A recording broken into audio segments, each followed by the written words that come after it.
കയ്യിലെ ലാപ്ടോപ്പ് 11-ാം ദിവസം പേരാമ്പ്രയിലെ സ്ട്രോങ് റൂമിൽ മാത്രം ഒരു പ്രത്യേക പരിശോധന. അതും സ്ഥാനാർത്ഥിയടക്കം മറ്റാരെയും അറിയിച്ചതുമില്ല. അട്ടിമറി എന്നല്ലാതെ ഇവിടെ മറ്റെന്താണ് ഇതൊക്കെ കണ്ടുകൊണ്ട് നിൽക്കുന്ന വോട്ടർമാരായ നമ്മൾ പറയേണ്ടത് എന്നും അറിയുന്നില്ല. പക്ഷേ ഇവിടെ ഏറെ അത്ഭുതപ്പെടുത്തിയ കാര്യം ഈ വിഷയത്തിൽ കുടയും വടിയും എടുത്ത് റിട്ടേണിംഗ് ഓഫീസർമാർക്കെതിരെ തിരിഞ്ഞത് UDF മാത്രമാണ്. അവിടെ LDF കൺവീനറും ഏറെക്കാലം പേരാമ്പ്ര മണ്ഡലത്തെ പ്രതിനിധീകരിക്കുകയും ചെയ്ത TP രാമകൃഷ്ണൻ എന്ന ഇടതുപക്ഷ സ്ഥാനാർത്ഥിയെയും നമ്മൾ കണ്ടില്ല. അടുത്തത് BJP സ്ഥാനാർത്ഥി M മോഹനൻ മാസ്റ്ററാണ്. ഇവരൊന്നും തന്നെ എന്താണ് ഇവിടെ സംഭവിച്ചത് എന്ന് പോലും അന്വേഷിക്കുകയോ വിഷയത്തിൽ ഒരു പ്രതിഷേധം കാഴ്ചവെക്കുകയോ ചെയ്യാത്തിടത്തോളം കാലം തീർത്തും ഇത് അട്ടിമറി തന്നെയാണ്. ആദ്യം പറഞ്ഞത് മറന്നുവച്ച ഡയറി എടുക്കാനാണ് ഇവിടെ വന്നത് എന്നുള്ളതാണ്. പിന്നീട് പറഞ്ഞത് സ്ട്രോങ് റൂം അല്ല, പകരം മെറ്റീരിയൽ റൂമാണ് തുറന്നത് എന്ന് പറയുന്നു. അപ്പോൾ ഡയറി എവിടെ മറന്നത് എന്ന് പോലും ഇവർക്ക് നിശ്ചയമില്ല. EVMകൾ താഴത്തെ നിലയിലാണ്, അവിടേക്ക് ഞങ്ങൾ ഒന്ന് എത്തി നോക്കിയിട്ട് പോലും ഇല്ല എന്ന് പറയുന്നു. ഇങ്ങനെ പല ജാതി ഉത്തരങ്ങൾ ആണ് റിട്ടേണിംഗ് ഓഫീസർ ഇങ്ങനെ നൽകിക്കൊണ്ടിരിക്കുന്നത്. രാഹുൽ ഗാന്ധി അടക്കം വന്നുകൊണ്ട് സജീവമായി പ്രചരണം കൊഴുപ്പിച്ച ഒരു മണ്ഡലം കൂടിയാണ് പേരാമ്പ്ര. അവിടെ BJP CPM ഡീല് തുടക്കം തൊട്ടേ UDF മണത്തതാണ്. അതിൻ്റെ ഉത്തമ ഉദാഹരണമായിരുന്നു CPM അഴിച്ചുവിട്ട വർഗീയ പ്രചരണം. ഇന്നും ആ വിഷയത്തിൽ താൻ നിരപരാധിയാണ് എന്ന് പറഞ്ഞു നടക്കാൻ മാത്രമേ TP രാമകൃഷ്ണനെ കൊണ്ട് പറ്റുന്നുള്ളൂ. ഈ വാക്കുകൾ ഉയർത്തുന്ന ഗൗരവം ഒട്ടും കുറച്ചു കാണാൻ സാധിക്കില്ല.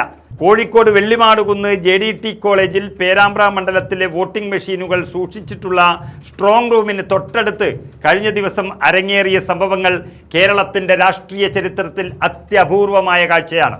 വോട്ടെടുപ്പ് കഴിഞ്ഞ് കൃത്യം 11 ദിവസങ്ങൾ പിന്നിടുമ്പോൾ യാതൊരുവിധ ഔദ്യോഗിക അറിയിപ്പോ കൃത്യമായ നോട്ടീസോ നൽകാതെ ഉദ്യോഗസ്ഥർ ഈ ഭാഗത്തേക്ക് കയ്യിൽ ലാപ്ടോപ്പുമായി കടന്നു ചെന്നത് എന്തിനായിരുന്നു എന്ന ചോദ്യത്തിന് ഇനിയും വ്യക്തമായ മറുപടി ലഭിച്ചിട്ടില്ല.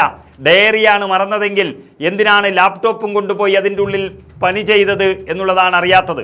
അതീവ സുരക്ഷാ മേഖലയായ ഇന്നർ പെരിമീറ്ററിൽ കേന്ദ്രസേനയായ BSF മാത്രമായിരിക്കണം കാവൽ നിൽക്കേണ്ടത് എന്നാണ് ചട്ടം.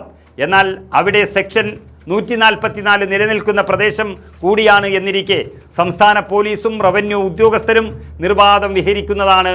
അത് കണ്ടത് വലിയ ചട്ടലംഘനമായാണ് അത് കണക്കാക്കപ്പെടുന്നത്. രാവിലെ 8 മണിക്കൊരു ഫോൺ കോളിലൂടെ മാത്രം വിവരമറിയിച്ചുകൊണ്ട് 9 മണിയോടെ മുറി തുറന്ന് പരിശോധന ആരംഭിച്ച ഉദ്യോഗസ്ഥർ UDF സ്ഥാനാർത്ഥി ഫാത്തിമ തഹ്രിയ സ്ഥലത്തെത്തിയപ്പോൾ അവരെ തടയാനാണ് ആദ്യം ശ്രമിച്ചത്. ഒരു സ്ഥാനാർത്ഥിക്ക് സ്ട്രോങ് റൂം പരിസരത്ത് പരിശോധന നടത്താൻ നിയമപരമായ അവകാശമുള്ളപ്പോൾ ഉദ്യോഗസ്ഥർ എന്തിനാണ് ഇത്രയേറെ പരിഭ്രമിച്ചത് എന്നറിയില്ല. സംഭവത്തിന് പിന്നാലെ റിട്ടേണിംഗ് ഓഫീസർമാരും ഡെപ്യൂട്ടി കലക്ടറും നൽകിയ വിശദീകരണങ്ങൾ ഒന്നിനൊന്ന് വൈരുദ്ധ്യം നിറഞ്ഞതാണ്.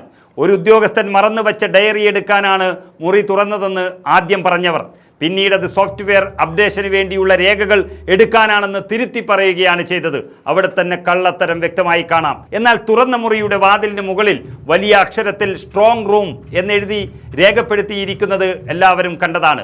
അവിടെ വോട്ടിംഗ് മെഷീനുകളോ പോസ്റ്റൽ ബാലറ്റുകളോ ഇല്ല എന്ന് ഉദ്യോഗസ്ഥർ അവകാശപ്പെടുമ്പോഴും ഇത്രയേറെ രഹസ്യ സ്വഭാവം ഇതിന് പിന്നിൽ ഉണ്ടാകേണ്ട കാര്യമെന്തെന്ന ഒരു ചോദ്യം അവിടെ ബാക്കിയാവുന്നു. വോട്ടെടുപ്പ് പൂർത്തിയായാൽ വോട്ടെണ്ണൽ ദിവസം വരെയുള്ള ഓരോ ചലനവും സ്ഥാനാർത്ഥികളുടെയോ അവരുടെ ഏജന്റുമാരുടെയോ സാന്നിധ്യത്തിൽ മാത്രമേ അവിടെ പാടുള്ളൂ എന്ന പ്രാഥമിക തത്വം ഇവിടെ കാറ്റിൽ പറത്തപ്പെട്ടിരിക്കുന്നു.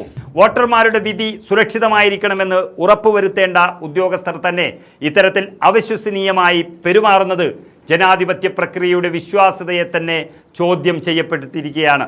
ഈ വിഷയത്തിൽ പേരാമ്പ്രയിലെ മറ്റു പ്രധാന രാഷ്ട്രീയ പാർട്ടികളുടെ നിലപാടും സംശയാസ്പദമാണ്. LDF സ്ഥാനാർത്ഥിയും CPM നേതാവുമായ TP രാമകൃഷ്ണനോ BJP സ്ഥാനാർത്ഥി മോഹനൻ മാസ്റ്ററോ ഈ ഗൗരവകരമായ സംഭവത്തിൽ ക്രിയാത്മകമായി പ്രതികരിക്കുകയോ സത്യാവസ്ഥ അന്വേഷിക്കുകയോ ചെയ്തിട്ടില്ല എന്നതും ഞെട്ടിപ്പിക്കുന്ന വിഷയം തന്നെയാണ്. പേരാമ്പ്ര മണ്ഡലത്തിൽ തുടക്കം മുതലേ സജീവമായ BJP CPM അവിശുദ്ധ കൂട്ടുകെട്ടെന്ന ആരോപണത്തിന് ഇത് കൂടുതൽ ശക്തി പകരുന്നു. പ്രചരണ സമയത്ത് മതവികാരം വ്രണപ്പെടുത്തുന്ന തരത്തിലുള്ള വ്യാജ സന്ദേശങ്ങളും വർഗീയ പ്രചരണങ്ങളും അഴിച്ചുവിട്ട് വോട്ട് ഭിന്നിപ്പിക്കാൻ ശ്രമിച്ചവർ ഇപ്പോൾ തെരഞ്ഞെടുപ്പ് അട്ടിമറിക്കാൻ ഉദ്യോഗസ്ഥരെ കൂട്ടുപിടിക്കുകയാണോ എന്ന് സംശയിക്കേണ്ടിയിരിക്കുന്നു. രാഹുൽ ഗാന്ധിയുടെ സാന്നിധ്യം കൊണ്ട് ശ്രദ്ധേയമായ മണ്ഡലത്തിൽ UDFന് ലഭിക്കുന്ന വലിയ ജനപിന്തുണയെ തുരങ്കം വെക്കാൻ ഇത്തരത്തിലുള്ള ഇരുട്ടുപിടിച്ച നീക്കങ്ങൾ സഹായിക്കുമെന്ന് CPM കരുതുന്നു. സംഭവത്തിന് പിന്നാലെ DCC അധ്യക്ഷൻ പ്രവീൺ കുമാർ, MK രാഘവൻ MP തുടങ്ങിയ നേതാക്കളുടെ നേതൃത്വത്തിൽ ജില്ലാ കലക്ടറെ കണ്ട് രേഖാമൂലം പരാതി സമർപ്പിച്ചു കഴിഞ്ഞു. നിലവിലെ സുരക്ഷാ ക്രമീകരണങ്ങളിൽ വിശ്വാസമില്ലെന്നും ഇന്നർ പെരിമീറ്ററിന്റെ ചുമതല പൂർണ്ണമായും BSFനെ ഏൽപ്പിക്കണമെന്നും സ്ട്രോങ് റൂമിനോട് ചേർന്നുള്ള സ്പെയർ റൂമുകൾ പൂർണ്ണമായും സീൽ ചെയ്യണമെന്നുമാണ് UDFന്റെ ആവശ്യം. വോട്ടെടുപ്പ് കഴിഞ്ഞ് 11 ദിവസത്തിന് ശേഷം ഇത്തരത്തിലൊരു പരിശോധന നടത്തിയത് തന്നെ ഗൂഢാലോചനയാണെന്നും അവർ ആരോപിക്കുന്നു.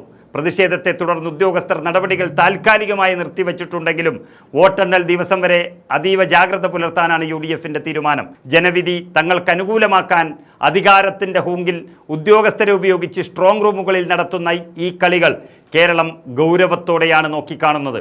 ജനങ്ങൾ നൽകിയ ഓരോ വോട്ടും സുരക്ഷിതമാണെന്ന് ഉറപ്പാക്കേണ്ടുന്ന ഉത്തരവാദിത്വം തെരഞ്ഞെടുപ്പ് കമ്മീഷനുണ്ട്. ആ വിശ്വാസം തകർന്നാൽ അത് ജനാധിപത്യത്തിൻ്റെ തന്നെ തകർച്ചയായിരിക്കും.